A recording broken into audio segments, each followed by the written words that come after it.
Class 7 থেকে 12 পর্যন্ত সমস্ত ছাত্রছাত্রীদের জন্য এডুভাবন online education app Google Play Store থেকে ফ্রিতে ডাউনলোড করো, লিংক ডেসক্রিপশনে।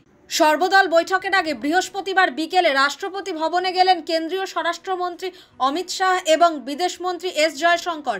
সেখানে কি নিয়ে তাদের মধ্যে আলোচনা হয়েছে তা এখনও স্পষ্ট নয়।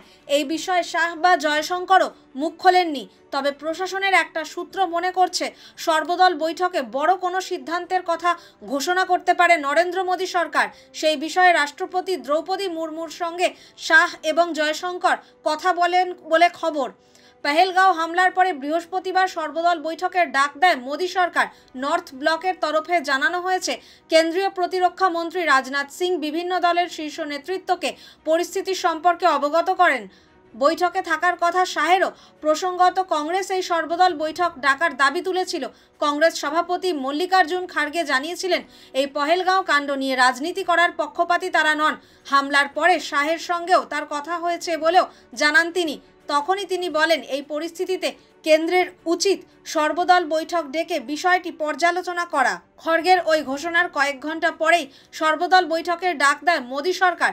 ওই বৈঠকে কি হয় আপাতত সেদিকেই নজর গোটা দেশের।